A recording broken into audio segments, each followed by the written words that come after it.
ओम शांति।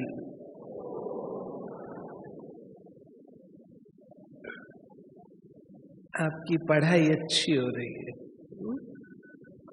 सवेरे से लेके पढ़ना अच्छा लगता है।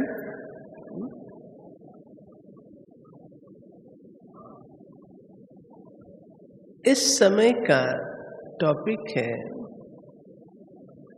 अंतिम समय के लिए तैयारी।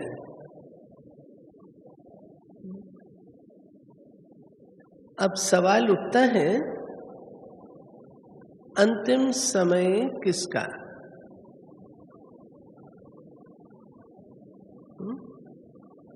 अपना या सृष्टि का? किसका अंतिम समय किसका? दोनों का ही। लेकिन अपने अंतिम समय का कुछ भी भरोसा नहीं है। कौन सी घड़ी अपनी अंतिम घड़ी हो, ये पता नहीं है। और सृष्टि की भी नहीं पता है कब अंतिम घड़ी है। हम लोग बच्चे होते थे, छोटे छोटे, उस समय डायलॉग किया करते थे। मैं 1958-59 की बात बता रही हूँ। क्या करना है पढ़ के? दुनिया विनाश होने वाली है। सृष्टि एटम बमों पर खड़ी है, बस विनाश हो जाएगा। अभी तक तो विनाश हुआ नहीं। विनाश हुआ या नहीं हुआ? नहीं हुआ ना?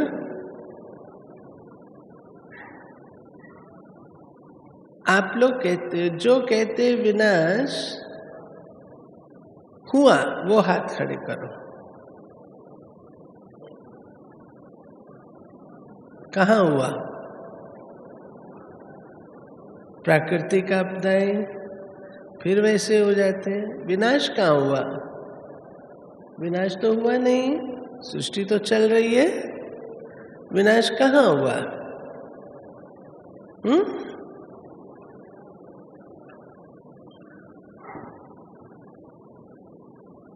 विनाश हुआ?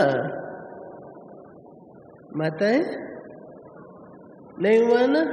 बिल्कुल नहीं हुआ। अच्छा, अब मैं बताती हूँ। बाबा की मुरली से है, ये कोई मेरा नहीं है। आप ये देखो, प्राय लोग यही कहते हैं, अपने ब्राह्मण परिवार में भी भाई बहने यही कहते हैं, विनाश विनाश विनाश करते रहते हैं, विनाश तो होता नहीं। विनाश हो रहा है। कैसे? कोई भी बिल्डिंग है, अगर आप उसको गिराना चाहो तो एक हथौड़े में गिरती है।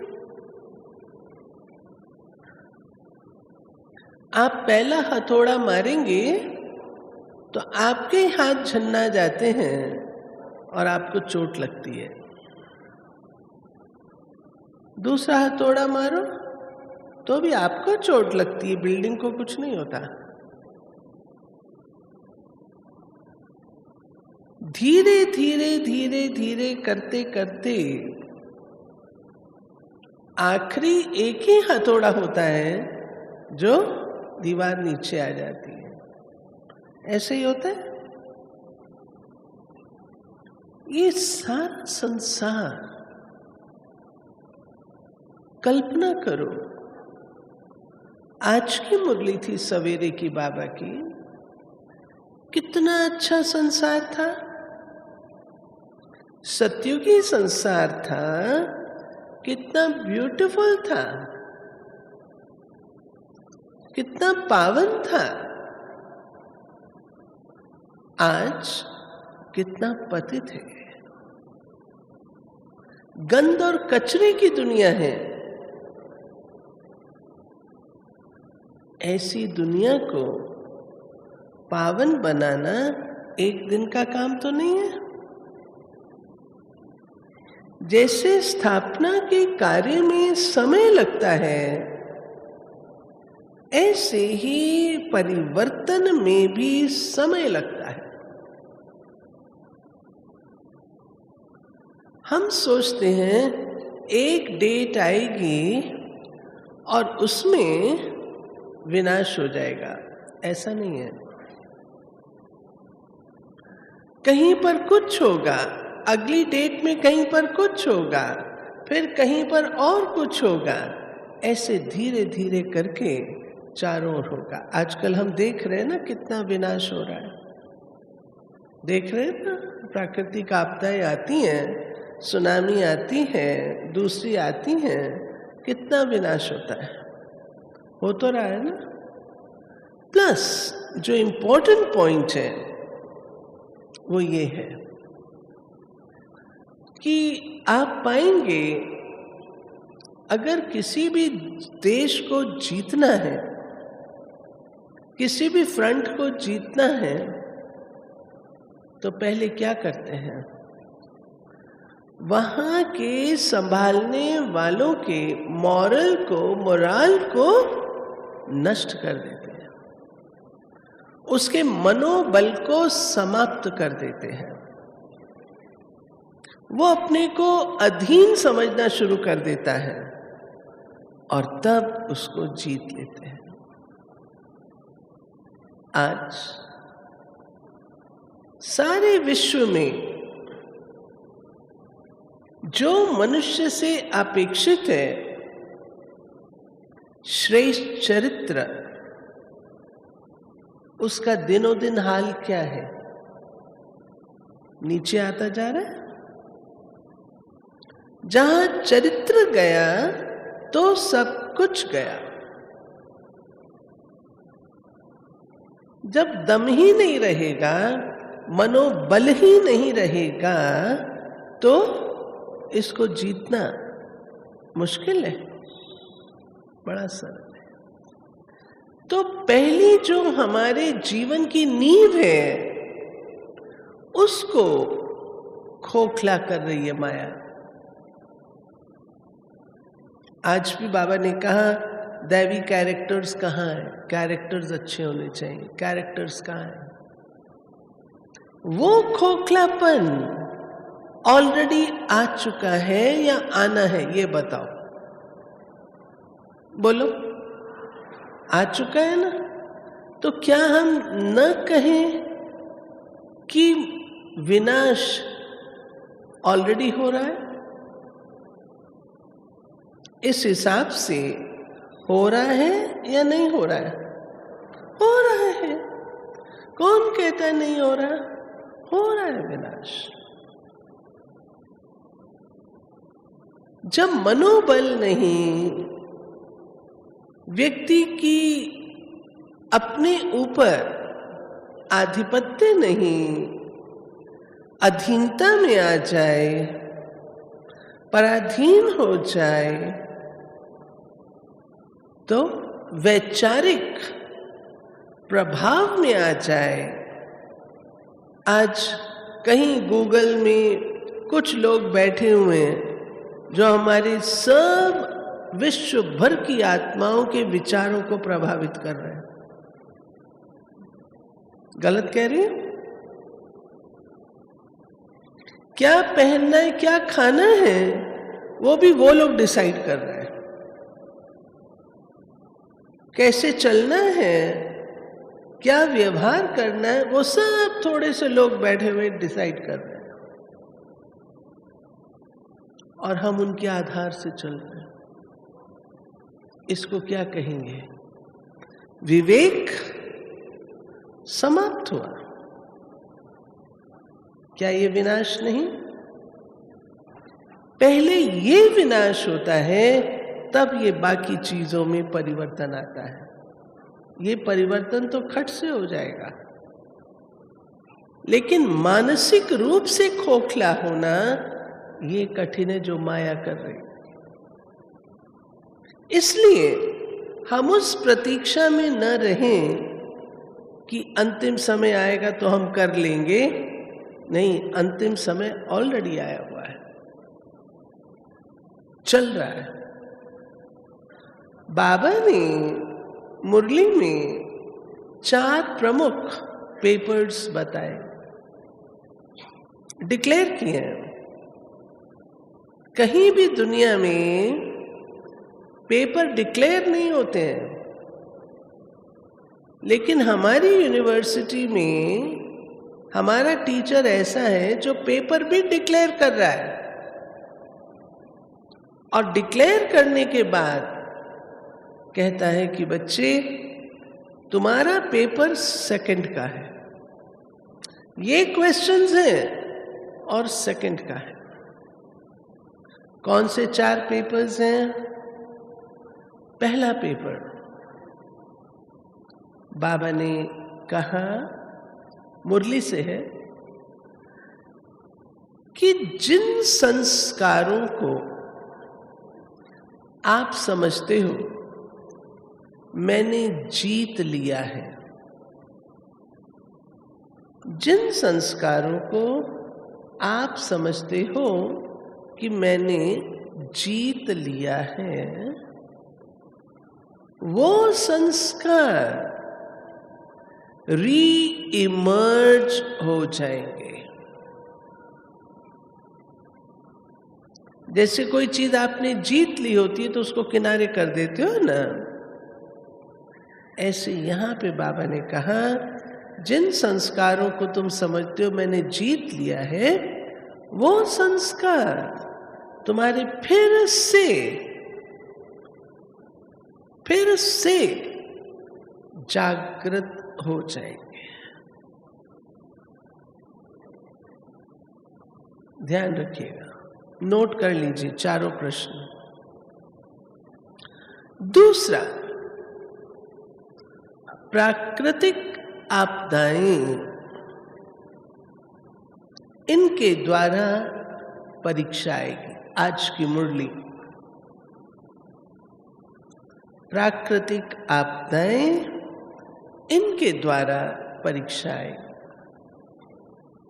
तीसरा, जिन आत्माओं को आप समझते हो ये हमारे अपने हैं, कई बार कुछ आत्माओं पर हमारा इतना फेथ होता है, हम समझते हैं ये तो है ही हमारे, इनसे हमको खतरा नहीं है। बाबा ने कहा उस मुरली में, अपनों से ही धोखा मिलेगा। जिनको आप अपना समझते हो उनसे ही धोखा मिलेगा। और चौथा, बाबा ने कहा इविल सोल्स, क्योंकि उन्हें इतना जल्दी जन्म नहीं मिल पाएगा, शरीर भी तो तैयार होना चाहिए ना, तो वो वातावरण में घूमेंगी। अगर अपने हिसाब किताब चुकतू किए हुए नहीं होंगे तो वे चुकतू करने आएंगे। ये 4 पेपर डिक्लेयर हैं। अब हमारी तैयारी क्या है? समय अनुसार कुछ एक बातें हैं। पहला, ये मोस्ट इंपॉर्टेंट है कि हम बारंबार सारे दिन में अशरीरीपन का अभ्यास करें।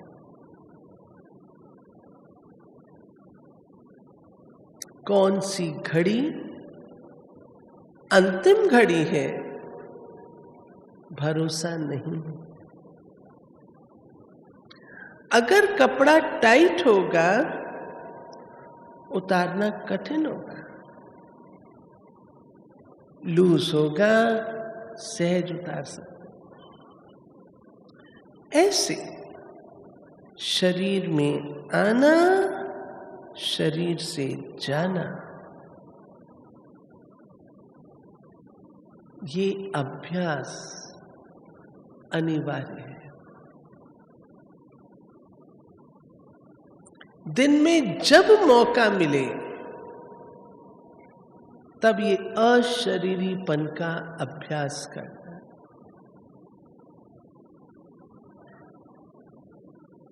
दूसरा, जो संस्कार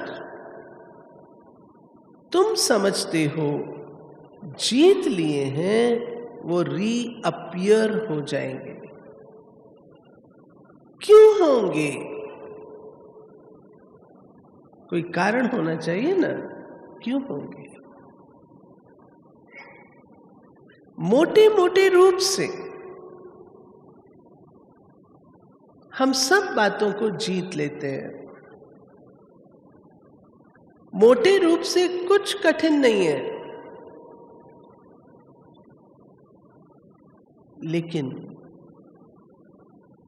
बाबा ने कहा है, सोने की जंजीरें, बारीक धागे, ये बांध कर रखते हैं। अगर जरा भी कहीं अंश होगा तो उसका वंश क्रिएट हो जाएगा।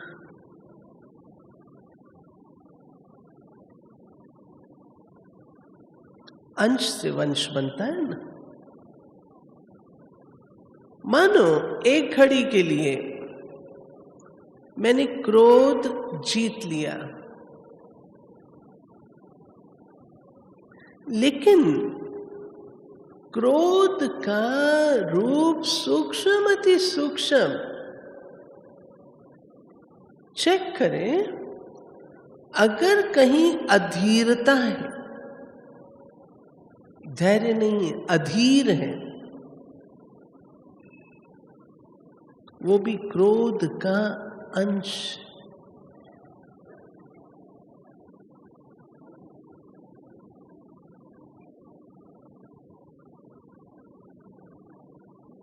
सहन न कर पाना क्रोध का अंश।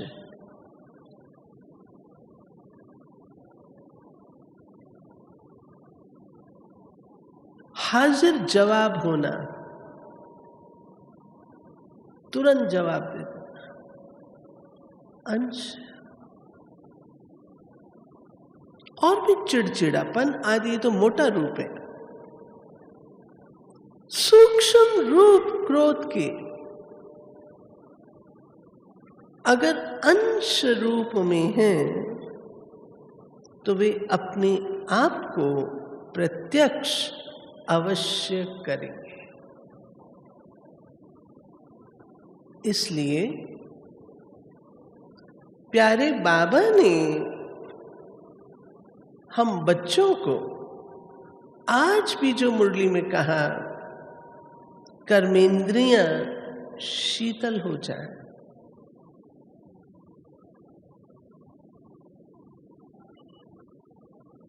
उसका भावार्थ क्या? चेक करें, रूप, रंग, गंध, स्वाद, स्पर्श, रस, शौक, रुचि,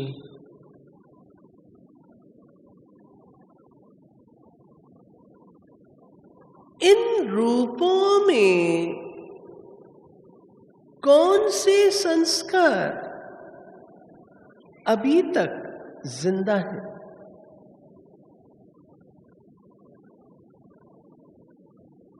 रूप पर आंखें आकर्षित होती हैं, रंग पर होती हैं, रौनक पर होती हैं, गंध पर भी होती हैं, स्वाद पर होती हैं, स्पर्श पर होती हैं, संग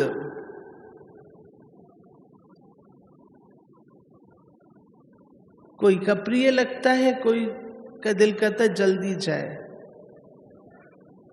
संग, रुचि, शौक, मुझे इस चीज का शौक है, मेरी इस बात में रुचि है।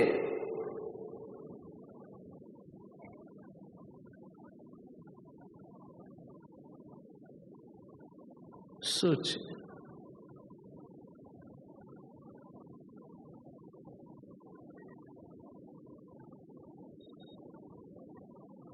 हर एक चेक करना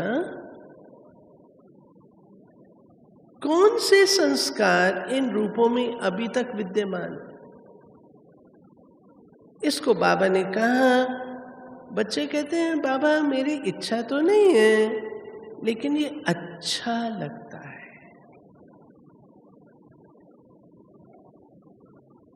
आकर्षण और विकर्षण, अच्छा लगना और न अच्छा लगना दोनों ही ठीक नहीं है।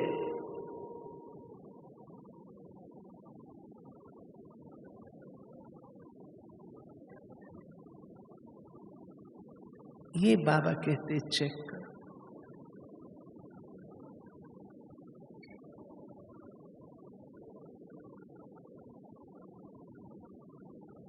दूसरी बात, प्रकृति पर विजय।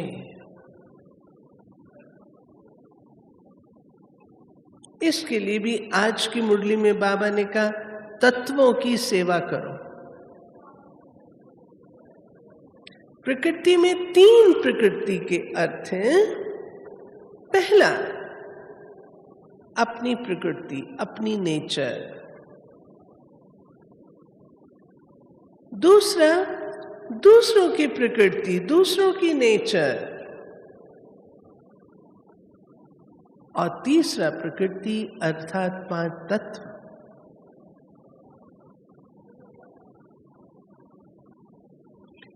क्या अब तक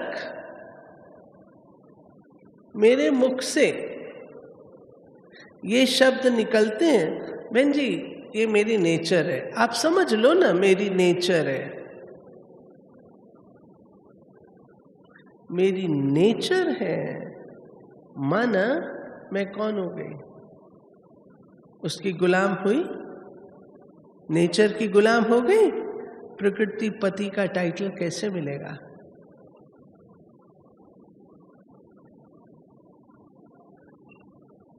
दूसरों की नेचर,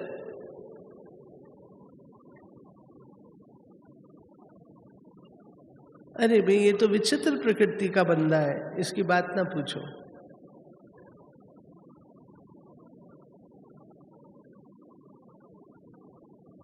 बाबा ने कहा एक रास सब संस्कारों के साथ मिलना। आमतौर पे हम लोग कहते हैं ना इससे मेरी राशि नहीं मिलती। राशि नहीं, रास।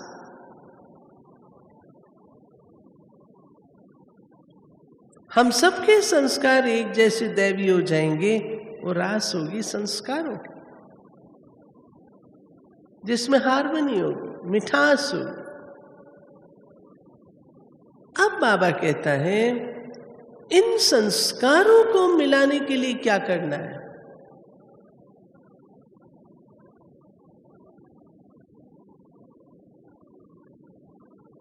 क्या करें?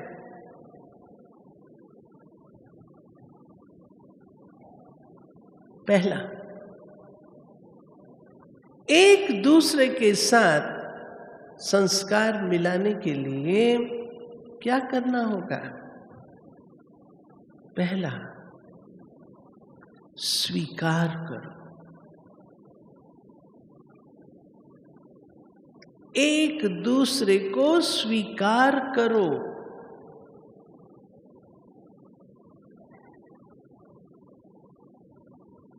दूसरा, सत्कार दो।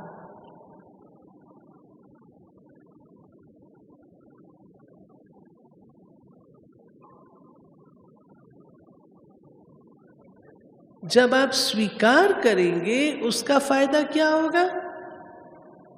जो मन के अंदर उस आत्मा को देखते सार व्यर्थ और नेगेटिव का तूफान उठता है, वो शीतल हो जाएगा।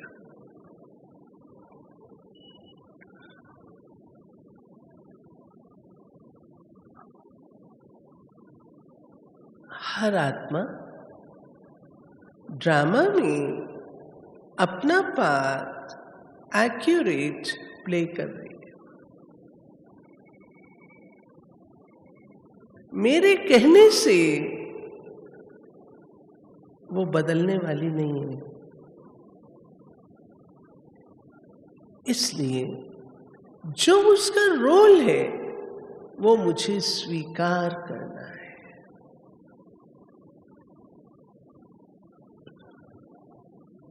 रामलीला में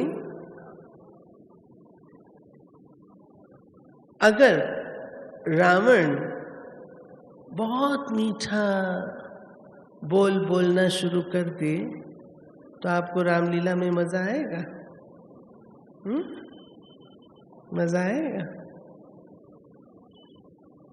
वो जब तक जोर से नहीं बोलेगा तो आप भी कहेंगे रावण ने अपना पार्ट ठंडा ठंडा प्ले किया। उसका पार्ट है,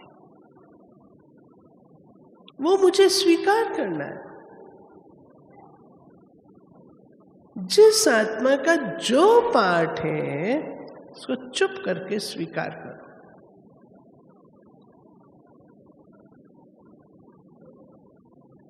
और सत्कार दो, दिल से सत्कार दो। अगर ये एक्टर ड्रामा में ना हो तो हमारा ड्रामा इनकम्प्लीट हो। उसको थैंक यू, रिगार्ड।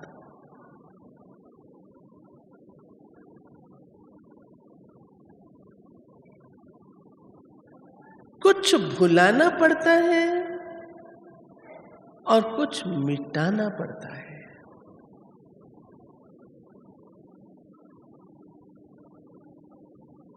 बाबा ने किस मुरली में हमें कहा कि तुम उस आत्मा पर पूरा फेथ रखो? कहा किस पर फेथ रखने को बोला? एक बल एक भरोसा, एक एक एक। हम यह भूल क्यों करते हैं? परायों को अपना समझ लेते हैं।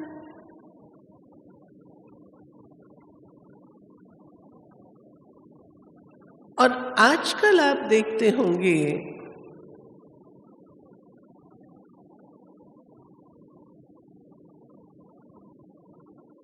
जितने जो नजदीक होते हैं बहुत घी शक्कर होते हैं, थोड़े दिनों के बाद आजकल क्या दिखाई देता है? बिल्कुल विपरीत, एक दूसरे की शक्ल नहीं देख सकते। भाई क्या हो गया? आप इतने नजदीक थे, इतने घी शक्कर थे, हमारे कहने से भी नहीं मानते थे, अब क्या हो गया? बस बहन जी पूरा हो गया। इसलिए बाबा ने पहले ही सावधान किया है, न मैं किसी की न कोई मेरा। एक बल एक भरोसा। तो धोखे की बात आएगी नहीं, बाबा कभी भी धोखा नहीं देता।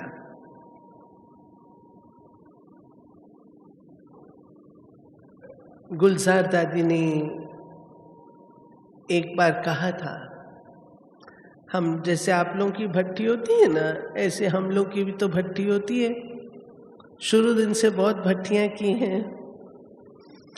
तो मधुबन पांडव भवन में हमारी थोड़ी सी बहनें थी, हम लोग तो भट्टी हो रही थी। हम लोग 3-4 का ग्रुप होता था और एक एक दादी एक एक ग्रुप में जाती थी। तो दादी हमारे ग्रुप में आए थे, तो दादी को हम लोगों ने पूछा, दादी बाबा कहते हैं कि मैं तुमको अंत तक दाल रोटी खिलाऊंगा। तो जब इतना प्रकृति का प्रकोप होगा, सब तरफ से पानी पानी होगा, जलमयी होगी, तो क्या हमारे सेंटर पर पानी नहीं आएगा? क्या वहां रुक जाएगा? दादी ने बहुत अच्छा आंसर दिया। दादी ने कहा वो भी हो सकता है, और दूसरा, बाबा आपको वतन में खींच लेगा। अगर योग युक्त होंगे तो, बुद्धि की लाइन क्लियर होगी तो बाबा रस्सी खींच लेगा वतन में। तो दाल रोटी तो क्या, बाबा शूबी रस पिलाएगा। और शूबी रस जब पी लेते हैं ना, फिर यहां पर कुछ भी खाने का मन नहीं करता। संदेशियां जाती थी जब ट्रांस में भोग लगाती थी, तो वापस आती थी, हम लोग कहते थे भाई अब हम भी खा रहे हैं, आप भी खाओ। कहती नहीं, आज मेरी इच्छा नहीं, बाबा ने शूबी रस पिलाया है। वो शूबी रस जो बाबा पिलाता है, कोई वहां पर फ्रूट के झाड़ थोड़ी है, कोई जूस की फैक्ट्री थोड़ी है, लेकिन बाबा फीलिंग ऐसी देता है भरपूरता की। सारी दुनिया तो वहां वाइब्रेशन की है ना, तो ऐसी वाइब्रेशन देता है जो आपको लगेगा कि मैंने बहुत कुछ ले लिया। तो वो लोग खाते ही नहीं थे, खाना ही नहीं खाती थी, कहते थे हमारा पेट भरा हुआ है, फीलिंग। तो ऐसे ही दादी ने कहा कि बाबा ने जो वायदा किया है, मैं दाल रोटी अंत तक खिलाऊंगा, मैं खिलाऊंगा, बाबा खिलाएगा, ये पक्का है। सिर्फ हमको अपनी बुद्धि की लाइन को क्लियर रखना है, ठीक है? इसलिए प्रकृति की खूब सेवा करो, खूब सेवा करो। प्रकृति के साथ खिलवाड़ नहीं, सेवा करो। और संस्कारों की रास, ठीक है? चौथा पेपर इविल सोल्स का, उसके लिए कहा मन की शुद्धता और निर्मलता, पवित्रता।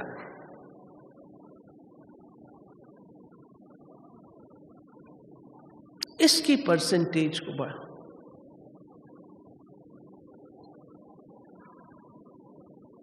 पर चिंतन, निंदा, ये सब नहीं करो।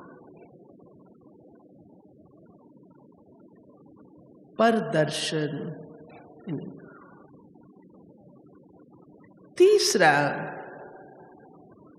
अपने हिसाब किताब योग से चुकतू करो, शेष नहीं रखो।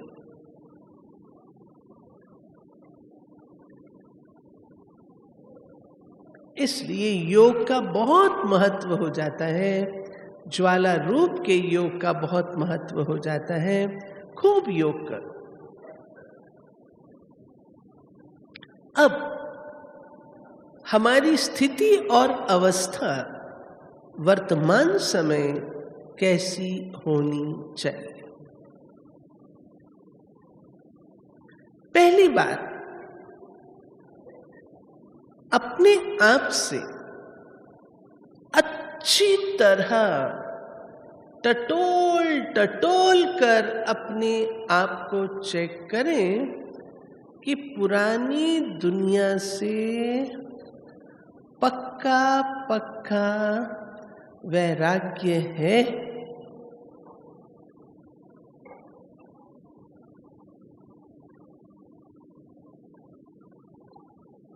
शमशानी वैराग्य तो नहीं है।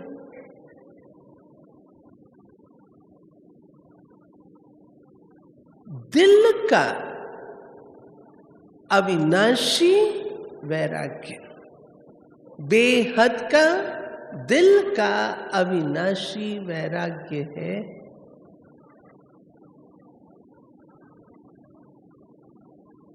अगर है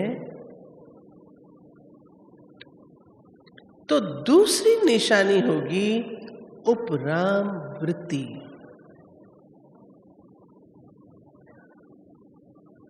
उपराम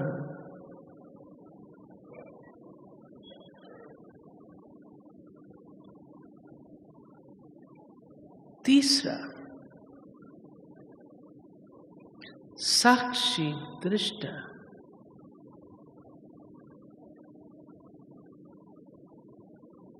जब साक्षी दृष्टा कहते हैं तो प्रायः भाई बहन क्या कहते हैं, हम तो भाई साक्षी हैं, सब देखते रहते हैं, साक्षी होके देख रहे हैं। ये ज्ञान नहीं है, इसका नाम ज्ञान नहीं है। साक्षी दृष्टा अर्थात कल्याणकारी वृत्ति, उससे हम देखते हैं।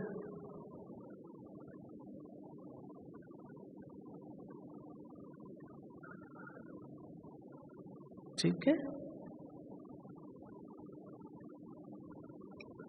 कल्याणकारी वृत्ति, साक्षी दृष्टा।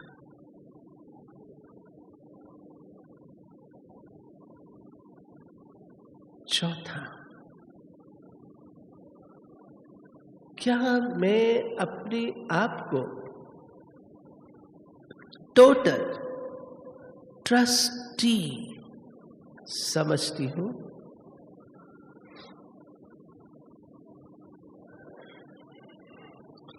मैं और मेरा, ये दो द्वार हैं जिसके थ्रू माया आती है। मैं और मेरा।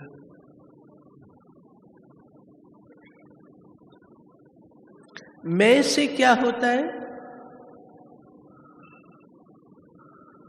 मगरूरी, मायूसी और मुरझाइश।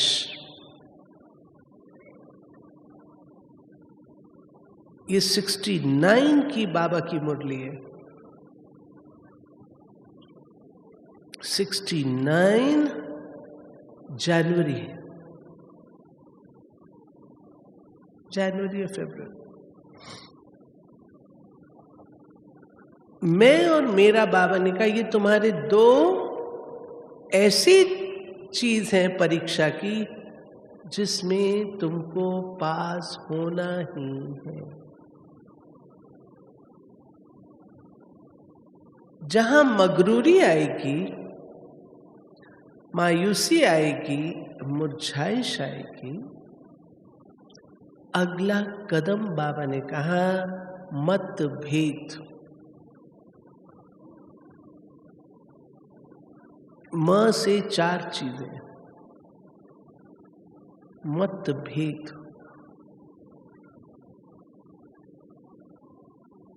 इसलिए मैंपन का त्याग और ट्रस्टी होकर अपने आप को चलाना है। बाबा का दिया हुआ है जिसे हम संभाल रहे हैं, मेरा नहीं, मेरा नहीं। अगर जीवन से बाबा को निकाल दें, बाबा के ज्ञान को निकाल दें, फिर हम अपने आप को देखें, क्या तब मुझे वो प्रारब्ध और प्राप्ति होगी जो आज है?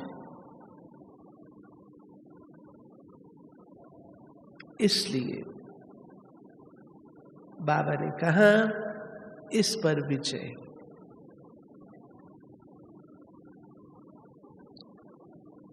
फिर ट्रस्टी, ये एक पहलू है वैराग्य की स्थिति में।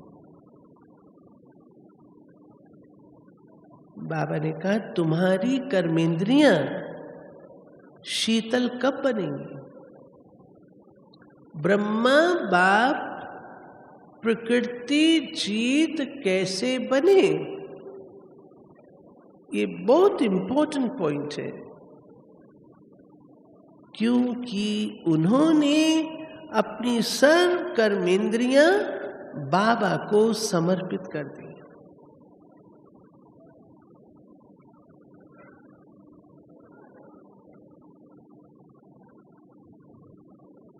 ऐसे ही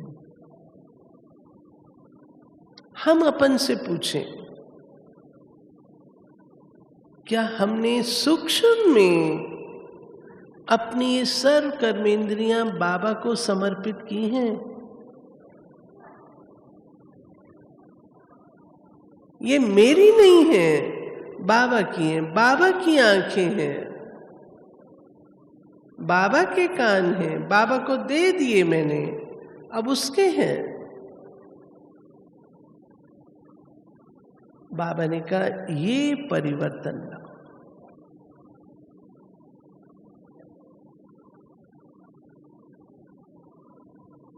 दूसरी बात, जो हमारे पुराने हिसाब किताब हैं उन सबको अब चुकतू करो। हिसाब किताब मत रखो। हिसाब किताब रखेंगे तो चुकतू कब करेंगे? पुनर्जन्म लेना है क्या? चुकतू करो और खुशी खुशी चुकतू करो।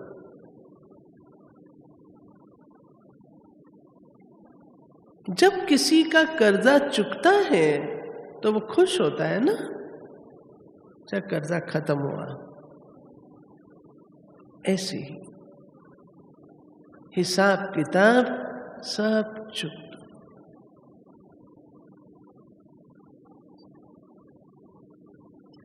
तीसरी बात, नए हिसाब किताब नहीं बनाने हैं।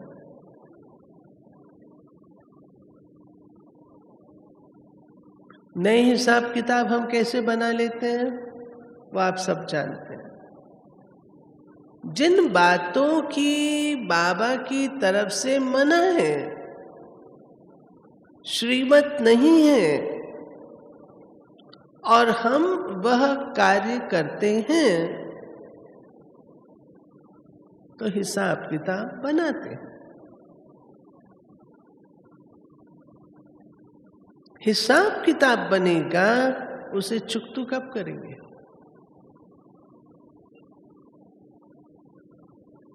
अपने सब हिसाब किताब अब बाबा के साथ हो।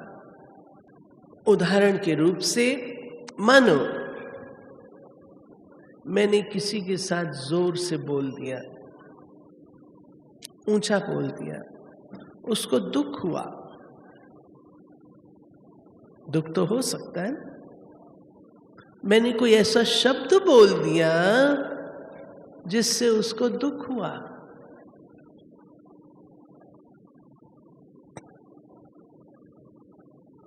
अब जो आत्मा दुखी हुई तो हिसाब किताब बनेगा या नहीं बनेगा? तो क्या करना चाहिए?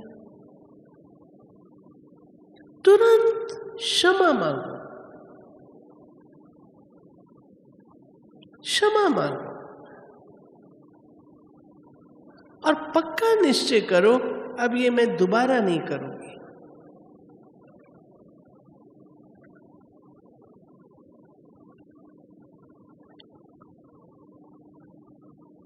टेलीफोन करके क्षमा मांगो, सिस्टर सॉरी, मैंने थोड़ा जोर से बोल दिया, मुझे नहीं बोलना चाहिए था, सॉरी।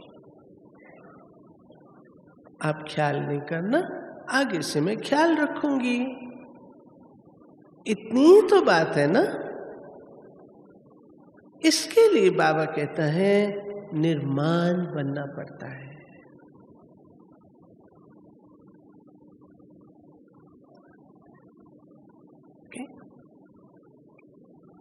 अब इतनी अच्छी अच्छी ये सब बातें किसको नहीं पता है? सबको पता है,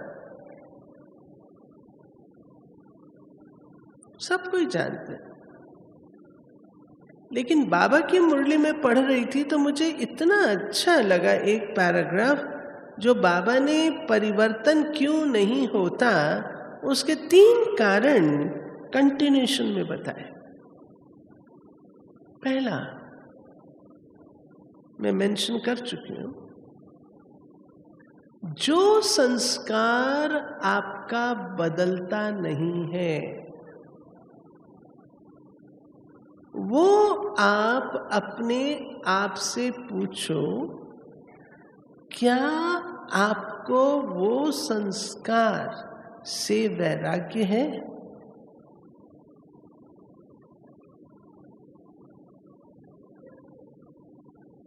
चेक करो, वैराग्य है?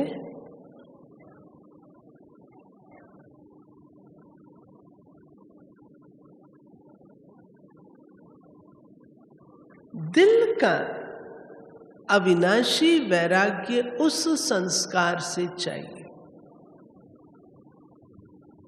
तब वो बदलेगा, ऊपर ऊपर से नहीं। दूसरा बाबा ने कहा कि आपकी जो बाप के द्वारा दी हुई दिनचर्या है उसका एक्यूरेट पालन, अगर एक्यूरेट पालन नहीं करते हैं तो बाबा के शब्दों में वो अपवित्रता है।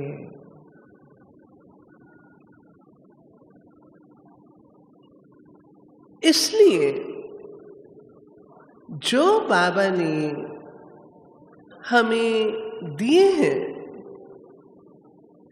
दिनचर्या बना करके उसको एक्यूरेटली पालन करो। और तीसरा बाबा ने कहा कि ब्राह्मण आत्माओं को सहयोग दो, जिसको बाबा ने कहा ये पुण्य कर्म है। दान और पुण्य ये 2 शब्द। दान उसे कहा जाता है जो मेरे पास है और मैं देती हूं। पुण्य उसे कहा जाता है जिसकी आपको आवश्यकता है वो मैं देती हूं।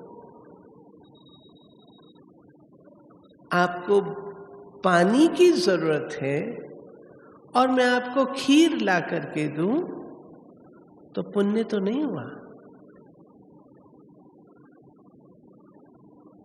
जो चीज की आत्मा को आवश्यकता उसको वही प्रदान करना पुण्य है।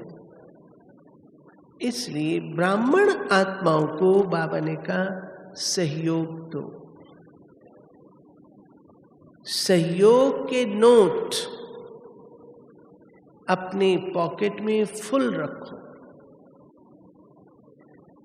कौन सा सहयोग?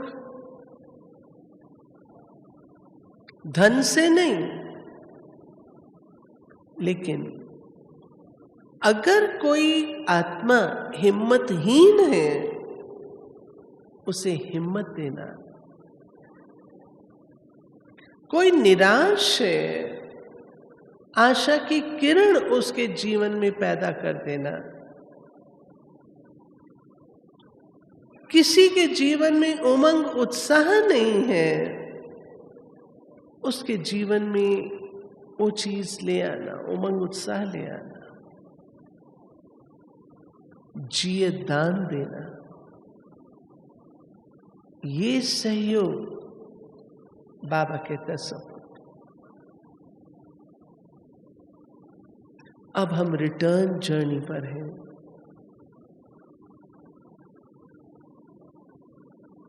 हर एक ये चेक करें। लास्ट पॉइंट, मुझे अपने साथ क्या ले जाना है। अब ये जहाज स्वीट होम लौट रहा है।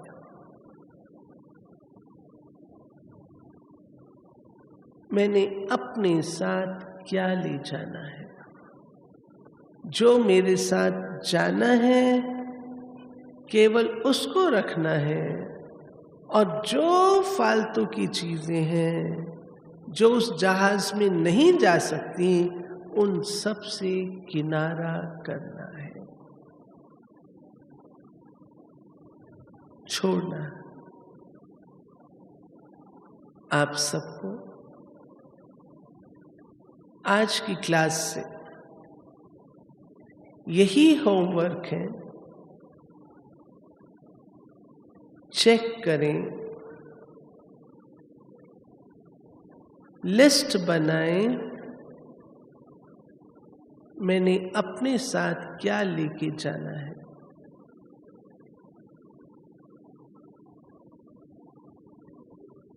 और जो आवश्यक नहीं है, अनावश्यक है, छोड़ना है, उसकी भी लिस्ट बनाए।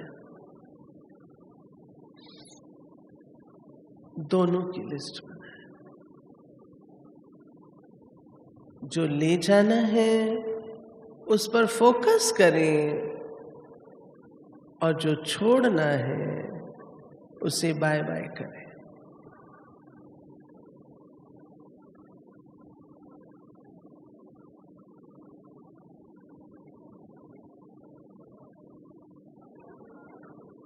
सच्चाई की बात यह है, अंतिम समय,